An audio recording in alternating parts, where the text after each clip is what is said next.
One of the most important vitamin जो आपके शरीर को रोज़ाना चाहिए वो है विटामिन B12। विटामिन B12 के बारे में आपको ये जानकर आश्चर्य होगा कि लगभग 50% से ज़्यादा भारतीय आज विटामिन B12 की डेफिशिएंसी से पीड़ित हैं और इनमें से बहुत सारे लोगों को पता ही नहीं है कि उनके जो बहुत सारे सिम्टम्स हैं जिसके बारे में मैं आगे बात करूंगा वो मात्र एक विटामिन B12 की डेफिशिएंसी की वजह से है और वो उसके लिए अनावश्यक दूसरे तरीके के ट्रीटमेंट्स या दूसरी मेडिसिन्स उसके लिए लेते हैं।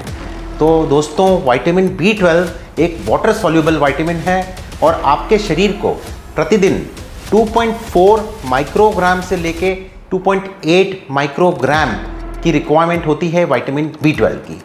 अब फ्रेंड्स, कई बार मुझसे पेशेंट्स पूछते हैं कि सप्लीमेंट्स के फॉर्म में अगर एक्सेस विटामिन B12 भी हो जाता है तो कोई चिंता की बात नहीं है, क्योंकि मोस्टली वो आपके लीवर में जाके डिपॉजिट हो जाता है जहाँ से फ्यूचर यूज़ के लिए बॉडी उसको स्टोर कर लेती है। ये आपकी बॉडी का बहुत ही अच्छा मैकेनिज्म होता है फ्रेंड्स। और विटामिन B12 का एक बहुत बड़ा रोल है रेड ब्लड सेल्स के प्रोटेक्शन में, और इसके कमी की वजह से कई बार पर्नीशियस अनीमिया की तकलीफ देखी जाती है। और इसके साथ साथ इसका रोल है नर्व फंक्शन में, इसका रोल है DNA सिंथेसिस में।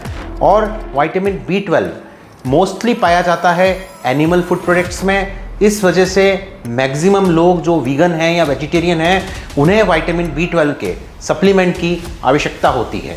तो फ्रेंड्स, मैं हूं डॉक्टर व्योम बोलिया, आपकी सेहत का साथी, हेल्थ कोच, पेन स्पेशलिस्ट। इस वीडियो को आप अंत तक ज़रूर देखें, मैं इसके बारे में आपको बहुत इंपॉर्टेंट जानकारी आगे देता हूं। तो फ्रेंड्स, क्या क्या साइंस आपका शरीर देता है जब आपको होती है विटामिन B12 की डेफिशिएंसी? पहला, fatigue and low levels of energy, यानी हर वक्त थकान का महसूस होना, शारीरिक कमजोरी का होना, इस तरह के स्टेमिना लेवल्स लो चले जाना।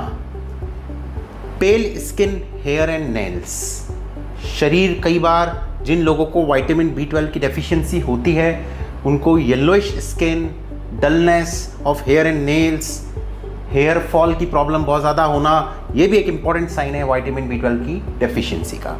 तीसरा है, बहुत ही कॉमनली लोगों की कंप्लेन है हेडेक्स एंड माइग्रेन की। अब इसके लिए कई बार वो बहुत सारे दूसरे ट्रीटमेंट्स भी करते हैं, बहुत सारी दवाइयाँ खा लेते हैं, पर जो एक इम्पॉर्टेंट चीज़ है जिस पे भी ध्यान देना चाहिए वो है विटामिन B12। इसका टेस्ट कराएं, चेक करें कि कहीं आपको विटामिन B12 की डेफिशिएंसी की वजह से सर दर्द और माइग्रेन की तकलीफ तो नहीं हो रही है। और कॉग्निटिव इश्यूज़ जैसे कि एंग्जाइटी, डिप्रेशन, मेमोरी की प्रॉब्लम्स, लैक ऑफ फोकस भी एक इम्पॉर्टेंट साइन होता है विटामिन B12 की डेफिशिएंसी का। गैस्ट्रो इंटेस्टाइनल इश्यूज़ जैसे कि ब्लोटिंग, गैस, डायरिया, एसिडिटी, गर्ड, इस तरह की प्रॉब्लम्स भी गैस्ट्रो इंटेस्टाइनल इश्यूज़ के अंदर विटामिन B12 की डेफिशिएंसी की वजह से आपको होती हैं। Pain and inflammation of mouth and tongue, ये भी एक काफ़ी हद तक देखने को मिलता है कि विटामिन B12 की डेफिशिएंसी से भी इस प्रॉब्लम का रिलेशन है। पैरेस्थीसिया, यानी कि burning of pins and needle sensation in the body, शरीर में अलग अलग जगह पे जलन होना, सुनता आ जाना, इस तरह के सिम्टम्स जो होते हैं, यानी कि आपका जो नर्वस सिस्टम है वो भी बहुत ज़्यादा अफेक्ट होता है अगर आपके विटामिन B12 की डेफिशिएंसी आपको हो जाती है। और स्पेशली ये अगर बहुत ज़्यादा इसका लेवल लो हो जाता है तो भी बहुत ज़्यादा प्रॉब्लम्स आपको हो सकती हैं। तो ये सारे साइंस हैं, इनको आपको ध्यान में रखना है और आपको अपने विटामिन B12 के लेवल्स को अच्छा रखना है। तो फ्रेंड्स, अब बात करते हैं कि विटामिन B12 के क्या क्या सोर्सेज होते हैं। नेचुरल सोर्सेज में हम बात करें अगर विटामिन B12 की, तो ये mostly animal meets, fish, animal products में ही पाया जाता है। और थोड़ा बहुत विटामिन B12 जो आपको मिल सकता है वो आपको डेयरी प्रोडक्ट से मिल सकता है। एग्स काफ़ी रिच सोर्सेज होता है विटामिन B12 का। फोर्टिफाइड सीरियल्स और न्यूट्रिशनल ईस्ट भी आजकल मार्केट में जो अवेलेबल है, इसमें विटामिन B12 जो होता है वो फोर्टिफाइड होता है।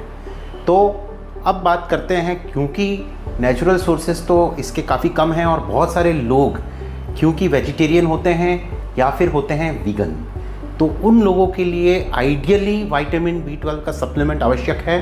1000 माइक्रोग्राम पर डे का एक सप्लीमेंट विटामिन डी का आप ले सकते हैं।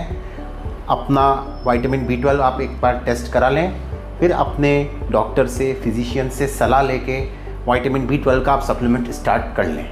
मैंने आपको पहले जो भी सिम्टम्स बताए थे विटामिन B12 की डेफिशिएंसी के जो साइन होते हैं उनको ध्यान में रखते हुए इसको इग्नोर ना करें और अपने विटामिन B12 के लेवल्स को ऑप्टिमम करके, अच्छा करके अपने स्वास्थ्य को एक अच्छे हेल्थ की तरफ लेके जाएं। तो फ्रेंड्स, मैं आशा करता हूं कि आप अगर विटामिन B12 की डेफिशिएंसी से ग्रसित हैं तो आप अपने साइंस को इग्नोर नहीं करेंगे, उसकी डेफिशिएंसी को, और विटामिन B12 सप्लीमेंट को अपने दैनिक जीवन का पार्ट ज़रूर बनाएंगे अपने हेल्थ केयर प्रोवाइडर से सलाह लेकर।